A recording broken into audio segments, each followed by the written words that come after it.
Welcome to Embedded FM, the show for people who love building gadgets. I'm Elecia White, alongside Christopher White. We've asked Manny Wright here to tell us about chip design. But before we get there, contest! The contest is over and we have winners. They were randomly chosen by Excel. They are Stuart, who won Kerbal, and Jonathan and Shane each won a copy of my book for telling me what they'd put in a satellite. Thank you to Planet Labs for sponsoring our contest. We wish you all the best to finding great engineers to work on your nifty satellites. And while the contest is over, you listeners can still send them your resume, embeddedfm@planet.com, or look at planet.com/careers. If you didn't win, thank you for your idea. I enjoyed them quite a lot, both the silly ones and the ones that made me go look up new technology. Okay, so now on to the show. Hi, Manny. Thanks for joining us today. Thank you for inviting me. Can you tell us a bit about yourself? Certainly. Well, my name is Manny, as you already said. I live here in Silicon Valley, not far from Apple campus. I am in the high-tech industry, just like everybody else that lives here. But more specifically, currently, I am in the IP business, in particular, microprocessor IP for a company called Cortus. So IP is not the same as when we had Judith on the show and she talked about lawyer intellectual property. This is also intellectual property, but it's more about the core. It's about the processor. Yes, that is right. So let's step back a little bit. In your computer, your laptop PC, underneath all those nice casing is a green board called PCB board, and that has chips on it. So a long time ago, you buy those little chips from, say, TI or other places, IDT, etc. So each chip does some function. So with large-scale integration, most of those chips now collapse into one chip. And so there's millions of gates in one chip. So for a company to design a chip from scratch is very difficult. So previously, in each of the individual chips, they would sell those things as intellectual property. So it is in soft form. That is, the end customer will take all those individual designs and bring it together and bring it to a fabrication facility to get it put into silicon. So that's why it is called intellectual property. So in my case, the intellectual property simply means that it's the blueprint of, just like in architecture, an architect will come to your house and design the house for you, or come to your land, design a house for you. But they will only give you the blueprint with which you take it to a contractor, and they will, decide that the wall goes here. Well, not they will implement it. The wall goes here, the sink comes here, and so much wiring has to be in there, plus all the pipes for water. So likewise, in the IP industry, an IC company will go to different vendors to buy different intellectual properties, and so then they will be able to put it together and verify it, and then take it to a silicon fabrication company like a TSMC or UMC places to get it put into a chip. And that's why that now, on a cell phone, there's, in it, the big chip in there has a lot of functionality in it. So we deal a lot with microprocessors on the show, and we've done a lot of work here at Logical Elegance with the Cortex M0, M3, M4s. And those are made by ARM. So the Cortus, which is your company's, the name of your company, that makes another core sort of similar in general strokes to the Cortex from ARM. Is that right? Yes. In that, the ARM product, the M family, it's processors. And my company also sells processor. That is the CPU itself. So, but ARM's product also go into chips. You can buy ARM's chips. Can buy M0 chips with other things around it. Like ST makes a number of chips and Atmel and all of the big names. Right. That's already put into silicon that you can just buy off the shelf. But Cortus does not have, right now, do not have that alliance yet. So we only sell the CPU itself. So customer will have to put in peripherals, memories, and then integrate it together to make it into a chip. When I worked at Leapfrog 12 eons ago, they made a chip with an 8051 core. Mm-hmm. And the idea was that it was so cheap making their own chip because they were very specialized towards educational toys. And I would help bring up the new processors. The reason they could do that was because they had such huge volume. They were making millions of toys and they were reusing the same processor. Is that the same sort of thing that you would recommend for your customers? Is it a volume proposition? Yes, these days making IC is a very expensive proposition. When you take it to a foundry to get it fabricated, the NRE is in the millions, depending on the geometry that you're going for. So in the latest geometry, at the 22 nanometers, it is in the several millions. So, it would take a high volume of production to amortize the cost of just the NRE for the foundry. And in addition to that, then you still have to pay your hardware engineer, your software engineers. You still have to buy the IP, So it is a very, very expensive thing to do to make an IC these days. So who are your customers? Right now, we have customers in the U.S. We have Microsemi. Atmel is our customer. So in Korea, South Korea, we have several, 5 or 6 in the touchscreen controller business. And also in Europe, we have several other ones. But right now, the majority, well, I shouldn't say majority, a good portion of our end customer product is in the security domain.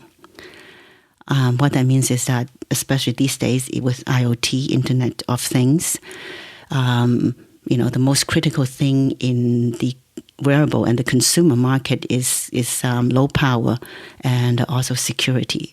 We hear about target hacks, and then now the government database get hacked. So everyone is really, really looking into the security.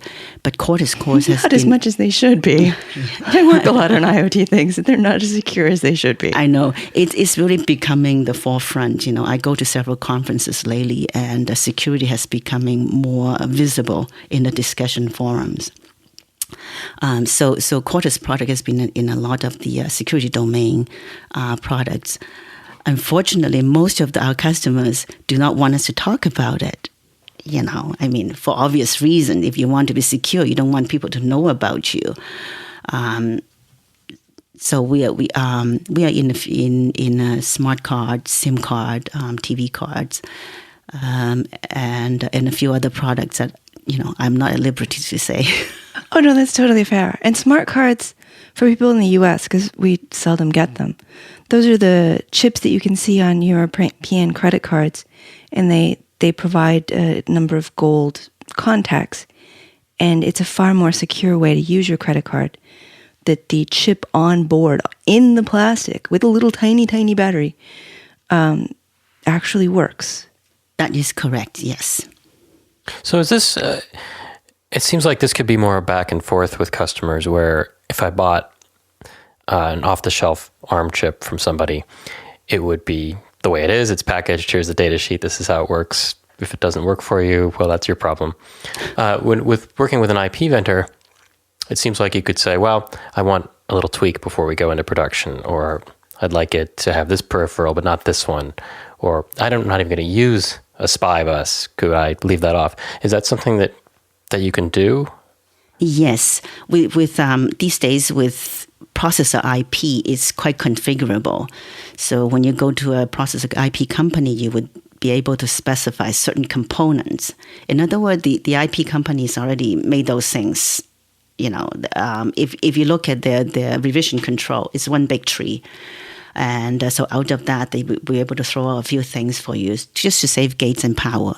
Yeah, it seems like from a power perspective, it would be great. Just cut everything down to the bare minimum you need for your product. Precisely. And besides power and also gate cost, when you take it to the silicon foundry to get it fabbed, they charge you by how much they have to do. So anything to reduce the cost is something that customer like. And so configurable processor is the way to go. Obviously, I mean, for a little, wearable device, you don't need a big, processor that you use in the cell phone because the cost of silicon and the power drain are not viable in those products. So you mentioned security. How are the Cortus processors different or better than, say, the ARM Cortex M0s? Well, the Cortus processor, the standard product portfolio, just like the Cortex families, in and of themselves, there's no security feature. They're just processors.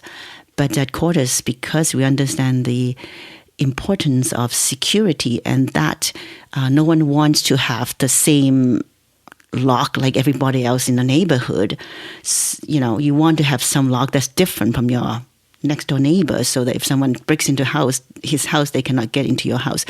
So what we do is that we offer customization to our secure customers so that, for those that are willing to come out and say they use Cortus, nobody else can tell what exactly is in their product. So everyone is customized. So what other customizations do you offer? I mean, not security, just in general. Right. We offer, different components such as, whether the core has caches or not, how big the cache is, floating point unit, we can put it in or leave it out. And also we can reduce the memory map from the full 32-bit address space, which addresses 4 gig of address space down to whatever the customer wants. And also we have a whole set of peripherals, buses that AMPA buses, I2C, GPIO, SPI, those are configurable. That customer can decide which one they want. And like Chris was saying, you can take those out because you don't want to have the power draw. Correct. And you were saying you could take those out because you don't want to pay for them to be on the chip. That's right. So it's a double bonus by, removing things that you're not going to use. Because everything costs something. Some are just upfront cost of paying your vendor, and some are just operating costs that you can cut as well for your customer. When designing a project, though, I tend to go with one of the off-the-shelf processors that I can buy. Well, usually for me, if I can buy it in a dev kit, that's the way I want to buy it first. But that's not how it works with you because you aren't selling dev kits, you aren't selling silicon, you're selling the idea. How do you get adoption when it feels like it's so far away from the people who might be choosing the processors? Well, first of all, we give our customers all the tools, the programming, the compiler, the debugger, all the tools are provided to our customers. So you can start your program before you get silicon back. And, if that is not sufficient, we also have a development platform, which was just released a couple of weeks ago. In fact, last week, the Cortus development platform. That one has an FPGA in it, a Xilinx Spartan chip on it, so that, when we provide our customers with the RTL, which is the way we deliver a product, the customer can get it synthesized using EDA tools and have it downloaded to the board. And so it's a running processor that you can program and you can get lights to blink. You can also hook up actuators and sensor to it so you can turn your water sprinkler on and off. So this particular board has a twist to it because we put in pin IOs that's compatible to the Arduino Due shields. So the customer can easily build a system, to try things out, their own home kit IoT thing that can be realized that way. I'm finding the Arduino Shield form factor is becoming really popular, but compatibility is difficult.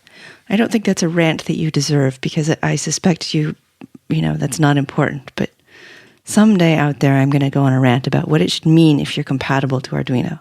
And it has to be 5 volts. That starts the rant. Yes, we took care of that. Oh, you did? Yes, that's we nice. did. Yes. Before the board was finalized, we bought a bunch of shields to make sure that it works with our board. So it has been verified and validated that Wonderful. as much as compatibility that everyone talks about, we took care of it. So architecturally, what is your processor most comparable to? It's not an ARM core. Architecturally, it's, you can say that it's like the ARM, the M family, but our instruction set is different. Now, instruction set counts a lot to the end product, because if your instruction set is good, then your C program would compile to a very condensed code size, and that would mean that you can instantiate memories that's a little bit smaller. Again, it goes back to the gate size, power drain, and cost. But in terms of the architecture itself, it's Harvard architecture and or von Neumann architecture. We have both types. Okay. It's a processor, so it's roughly the same. But because we design our core, started out with compiler as well as the hardware in parallel. So it's not just some hardware jock that decided, oh, I love this instruction, I'm going to build it, and then afterwards throw it over the wall to the compiler guy and say, write the compiler that would generate a code for this. Because, we have the expertise, have two people, well, actually one person's, he figure all these things out and get both compiler and the hardware designed at the same time. The code density is high, and the hardware, in terms of gates, is very low. That's pretty cool to actually have the compiler and the chip be in sync and not just catching up. Usually we talk about compilers that are written by third parties. There's the ARM makes their stuff, and right now they have their compiler, but their embed online thing is totally not optimal. It's cool, but it's not optimal. And then you have IAR or Kyle or GCC. You use those compilers, and many of them are well written. But somebody has to come in and optimize for every new chip. Yeah. That's right. And that brings to an important point. With ARM's chips, we have gone to a customer site and they say that, we're not getting good support. Whenever we have an issue, they kick us over to IAR, Kyle, or whoever. GCC is even worse. No one can support you. And, they got kicked back and forth. But we tell them that, we have support people around the clock here in different countries. You fire a question, we will answer your question, right away or within reasonable time, because, the people that develop the compiler and the hardware, they sit next to one another in France. So, we can get to the bottom of it very, very quickly. That's pretty cool. You mentioned the Xilinx and dev board and FPGA, and I sort of remember doing this at Leapfrog when we brought up one of the 8051 chips for the first time. It was a giant FPGA board, and I was running my code on it, and it felt like it was ridiculous because it was supposed to go into a toy that was tiny. I'm like, you can't fit that. And I was like, no, FPGAs are big. Do you run into that as well, that FPGA sizes and power are so different from your final silicon that it is hard to convince people that your silicon is going to be really cool? Well, with our customers using the FPGA, most of them use it just for early software development. Our customer already know that they're building an IC, so they know that their end product is going to be cool because they are the one that's designing it, right? We did a Leapfrog, yeah. Yeah, but they 99% of them have done the IC design before, so they know that the FPGA is just a stepping stone to help them to get, so that they don't have to wait for the chip to come back, because that can take months, once you tape out, and it could take 3 to 6 months before your final chip come back from the foundry. So with the FPGA, it's a good stepping stone for them to jumpstart their software development and verify, that the system should work. And of course, the nail-biting time is when the chip comes back. They plug it into their real board and then see if it works. Yeah. Actually, timelines are a good point. let's say I came to you with an idea and I want to use your core. What is the shortest timeline until I could expect silicon back? And what is the lowest price I could possibly do?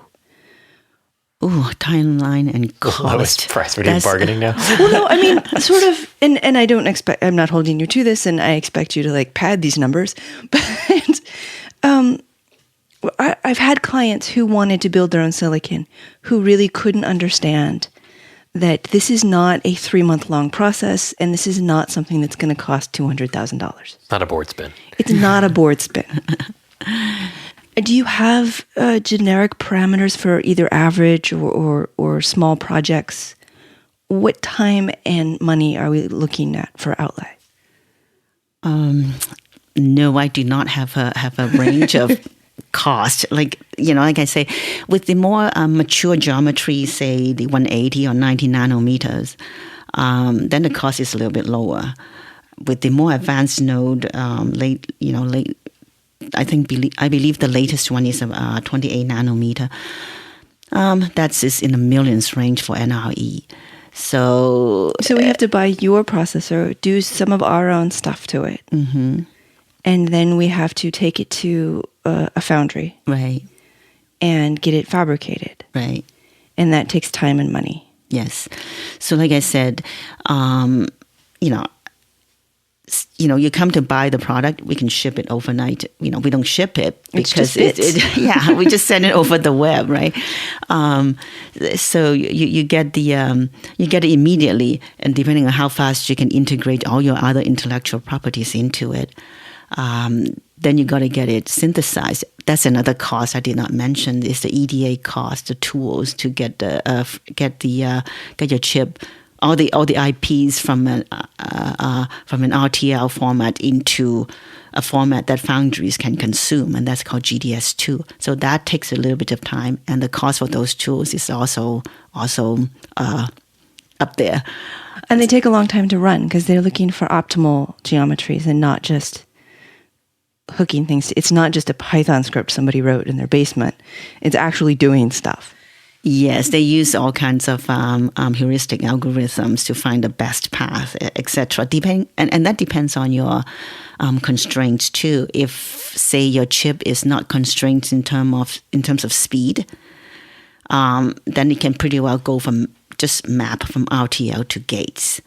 Okay, that's fast. But if you're pushing the speed of the chip of the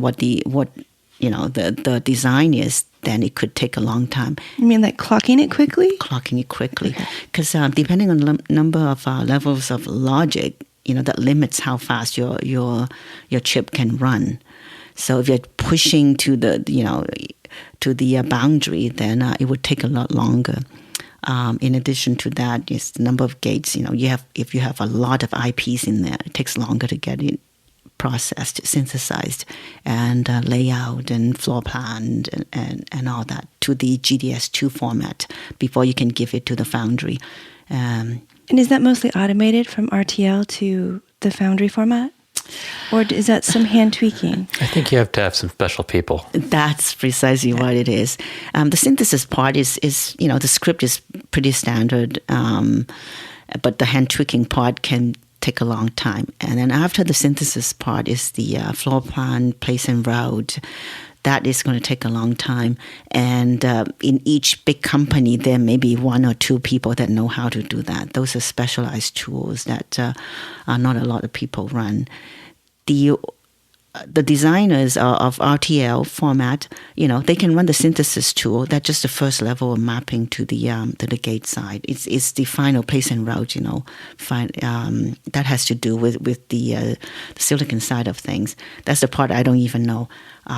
That will need special knowledge to do, and that could take months if you're pushing the boundary of the constraints.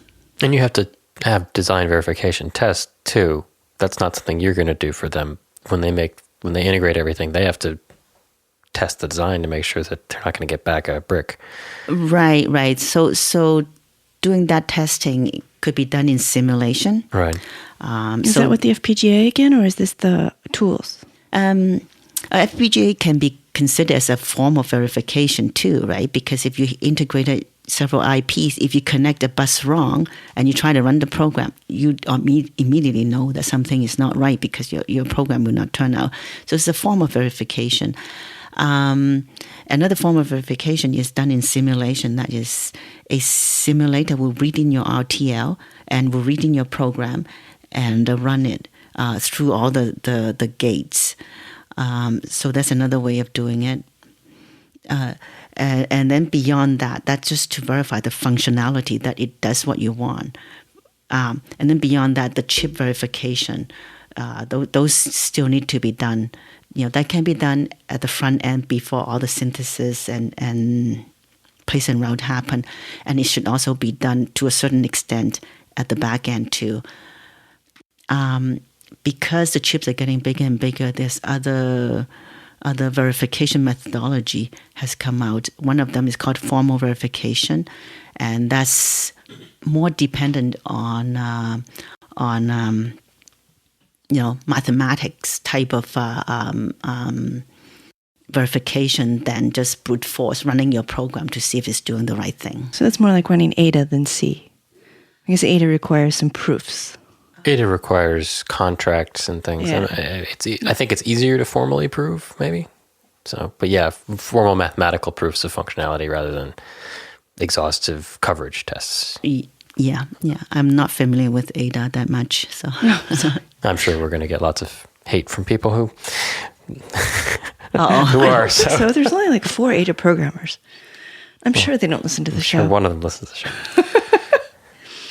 Okay, so this has been a lot of stuff, and we're at the end of this process that you've been talking about. We're finally getting back a silicon chip. Yes. And then we have to put it on a board and use it. Mm-hmm. And the chip may have flash, and it may have RAM, and it may have ROM, which is lower power than flash. Last week we talked a little bit about how flash takes power. So I want to kind of touch back to that. And if you put a program, like if you build your software inside the chip to some extent, and you have a masked ROM, that takes less power and can be faster. As long as you never want to change it. That's right. Exactly. There's good and bad to that. I mean, there's no flexibility. There's no firmware updating in educational toys. That's just not worth it. Right. On the other hand, if you did that for like a computer, that would be horrible because then you couldn't run anything that wasn't already. Right. Yeah. So I understand your reluctance to give me dates and numbers. So I'm going to put some out there and you can tell me if I'm orders of magnitude off. When I have worked with companies and they wanted to do chips, my rule of thumb is if you have done them before, 9 months, because you know what you're doing. And that's pretty fast. And if you have never done them before, it's 2 years. And don't even think you're going to shave down on that. Right. Okay, now I understand what you're getting at. I would say minimum 1.5 years. If it's just a respin of a chip, that's fast. It's just basically depending on how fast the foundry can turn around. But if you're designing from scratch, new product that you have never done before, 1.5 years is, in my opinion, is the minimum. So sometimes I have customers come to me, why? This is what, June, and they say, I want to tape out in December. I say, good We're luck. shipping for Christmas. Yeah. I just say, that's very aggressive. And inside I'm saying, you're nuts. And then money-wise, we're talking at least 3 million, probably closer to 8. Yeah, depending on the geometry too. Yeah, that has so many. I mean, that depends on how many cores you're buying and geometry and how many people you have in house. If you have to pay somebody else to run some of those tools, it's a lot more expensive. That's right. Yeah. So it's not for the, I have an idea, let's build one in my garage sort of folk.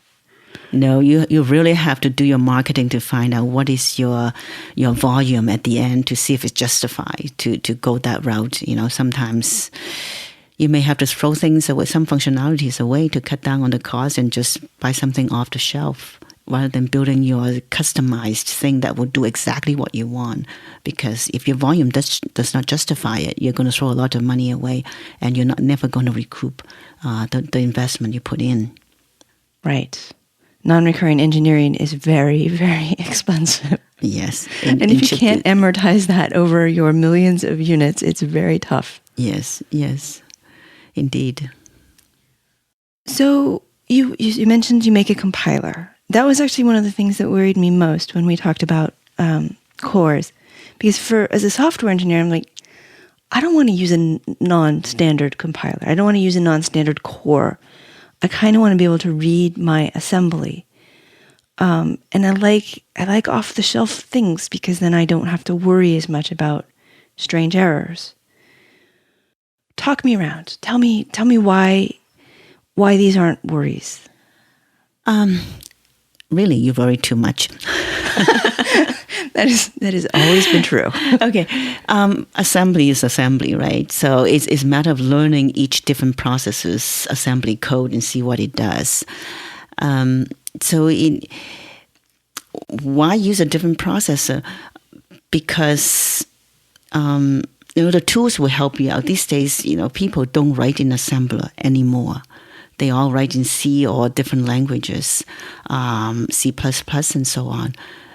So the only time that you need to worry about, going into the assembly stage is for some device drivers. And that, usually I hope the vendor will help you out, because at Cortus, we do help our customer out to write the 500 lines of assembly code. If they don't know how to do it, for us, it's easy. So I do not really think that one needs to worry about. I mean, that depends on the credibility of the vendor.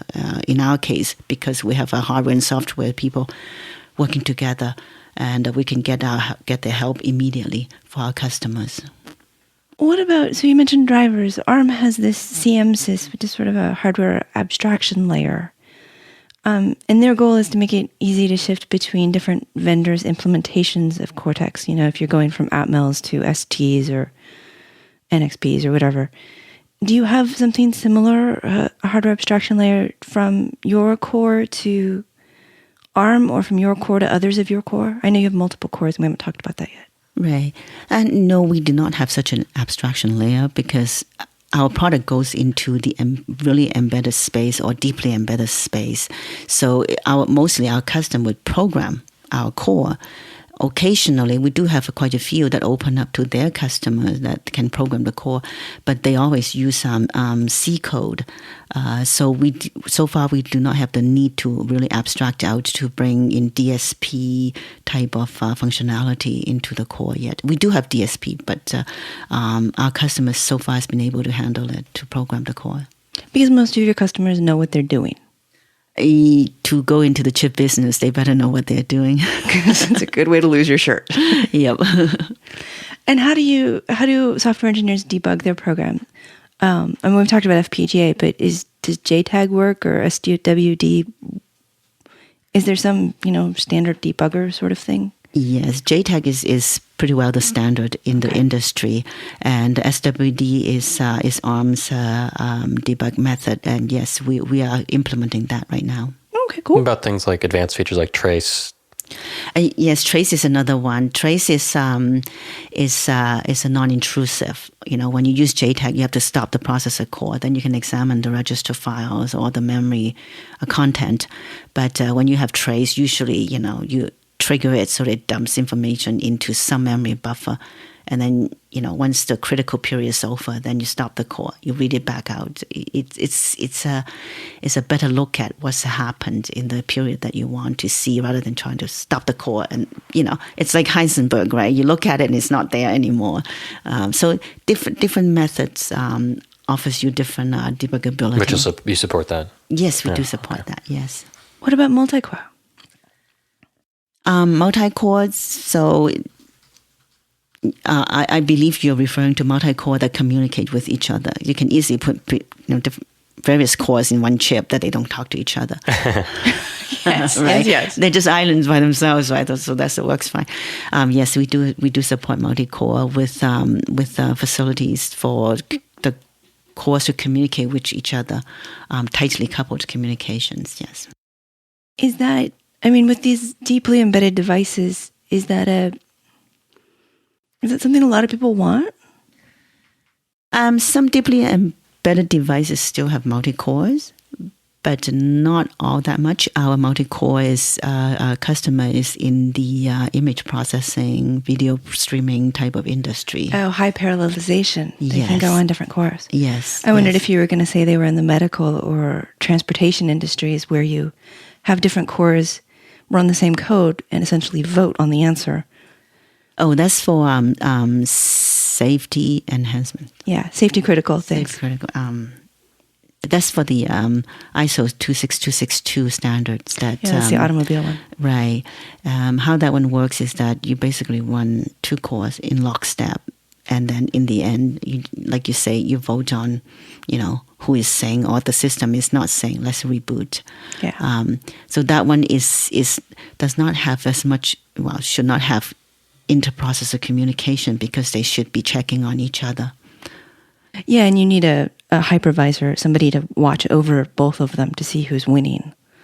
You can have 2, you can have 3. So there's different ways of doing it. If you have 2, the basic way, the cheap way to do it is have the 2 running and have the state points, come out and XOR them together. And if they don't XOR right, then one of them is out of sync. And reboot the whole thing. Yeah. Well, you don't want to do that when you're trying to land, but on an airplane. So, there's other things that have to monitor everything happening. Well, that's why sometimes they do the 3, so then 2 wins and you reboot majority the odd votes. One out. Yeah. So you license the IP to the core, which sounds a lot like selling software. And we talked about you just ship bits, so it is selling software.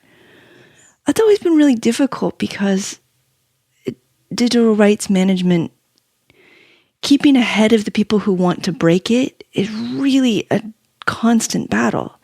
Do you have trouble with that, or are you niche enough that people aren't trying to hack into your core in order to use it for their own purposes without paying you? Well, there's always people that have too much time on their hand that they want to do things just because they think it's cool to do or they prove that they're better than anybody else. Basically, we when we license, there's the license agreement that keep the customer in place, to be honest, and all that. But, yes, we do worry about reverse engineering, just like everybody else in the industry. Do you have any special requirements for when people are doing fabrication in China and things like that? I mean, China is the big concern when you're sending software and intellectual property, that it's just going to mysteriously distribute itself somewhere else. Yes, China still has that reputation. They have not been able to shake. Before you answer that, well, that's a really good question. I would like to point out that in the 1700s, the U.S. had that reputation for English books. We were the copyright people who were jerks, who would just take their books and reprint them without ever paying for it. So I know China gets a bad name for this, but they weren't the first. And they won't be the last. Yeah, but how much were books worth in 1700? More than they are now. Well, I guess, sort of. Yeah. Okay. So what do we do to protect ourselves? One way to protect ourselves is that should we not trust the customer, we may, want to do the first level of mapping into some generic gates and then give it to customer instead of in the RTL format. I don't know if you're familiar with RTL format, which is, basically the design is open, that you can read it, you can see how it works and so on. So once we map it to some generic gates, it's a little bit harder to reverse engineer. Now, that's just the first level of protection, but doesn't mean that customer, some unscrupulous, company they can still take it and get it fabricated because it's already mapped to gates. You can only be so cautious. You do the best you can without creating too much work for yourself and your good customers. That's a great point. You do the best you can without making too much of a hassle for your good customers. Don't punish the good people who are paying you because the people who aren't paying you are jerks. Yeah, you have to be really careful because there's enough competition in this industry that it's a balancing act. So we get people who want to go into FPGA development, people who are interested. Chris has been doing a little bit of FPGA work just for fun. Is that a good way to get into chip design? What is the normal path for becoming a chip designer? Wow, that's a big question. Can you sum it up in, 10 minutes, all the things they need to know? No. That chip design is a very complicated process. So for me personally, I think the best way to get into chip design is to join a team that know what they're doing and learn from it. So is it usually a double E background? Double E background is the way to go. Yeah. Mm-hmm. And is FPGA, if you're not a double E or you're a double E who specialized in something else, is FPGA work the way to go towards learning about how to design and develop cores? Or is there a better way? You mentioned develop cores. Do you mean develop chips or develop cores? What's the difference? Well, okay. A core could mean many things, right? So in my case, in my work, a core means the CPU itself. And a core could mean any, in the industry, IP industry, a core could mean any IP that's special to that company. That's their So if product. I made my own SPY widget that was faster and had better DMA or some secret sauce, that would be a core. But it wouldn't be a chip. And it wouldn't be a CPU. Right. That is an IP core in terms of, it does what you want it to do. That's okay. So designing FPGA, is it a good way to learn to design an IC? It's one aspect of, you learn to synthesize, but then your challenge is in understanding how it maps into the FPGA fabric, which is different from an IC design. So they're related, but yet it's not exactly the same. So do you have a path? I mean, you get a double E degree and you join a good team who can help you learn all of this. What else? What other ways can people get involved themselves to learn how to do chip design, to learn how to do processor design? Processor design or chip design? I'm just going to keep changing the words each time. Okay, maybe I shouldn't try to confuse that further. If somebody wanted to work at Cortus to develop their cores, to work with you, and they maybe come from a double E college program, what are the steps? Knowing how to, from the hardware side, knowing how to code in RTL is a plus. And school teaches that. And FPGA development teaches that a little bit. Yeah. Okay. So, knowing how to synthesize using EDA tools would help. That's all on the hardware side. On the software side, if you're a compiler engineer, that's good. A linker engineer, that's good. So just basic hardware and software design skills would be something that's advantageous to join a company like Cortus. That's the development side. I'm in the field. I'm a technical support for sales. So from my perspective, knowledge of hardware and software, a higher level. I don't go deep anymore. I used to at one point, but not anymore. Beyond the hard skills, as a field person, a lot of soft skills, the people skill is required. To try to understand what the customer's needs are. That is very, very important in the field. Of course. It's easy to get into the field and want to tell them how to do their job, but first you have to listen to what it was they needed. Yeah, first mistake is to tell customer, that's dumb. No, you'd never say that. I was about to say, you have a difficult job because you're sort of part of sales, but you're also fielding technical questions from customers, some of which might be completely outrageous, and you don't want to lead them down the primrose path, but you don't want to say, that's impossible. Yeah. So some tact has to be involved, If they come up with something that you think is totally idiotic, you would say something like, Well, that's interesting. It's like Japanese, they never say no. They'll just say it's very, very difficult. Very, very difficult. So I have to take the same path, to say, that, may not be good, but why don't you look at it this way and try to, point them to a different angle and convince them. So that is something that I learned on the job to how to convince people that certain paths are more suicidal. Certain paths are more suicidal. Yeah. Have you ever? I can't actually ask you what's the most outrageous question because it might be traceable back to somebody. But I mean, I hear a lot, people say, oh, I want a table in December. So instead of saying that's impossible, I would look at them and nod my head and smile and say, that's a bit aggressive, don't you think? Yep, aggressive. And just leave it like that. And invariably, by January, they say, oh, we are running into this, we're not taping out for another 6 months. I said, oh, wow. Okay, well, let me see what I can do to help you. Tell me what your problem is. Is it my side? And they say, oh, no, it's something else. So, trying to calm the situation. Well, that's also the improv.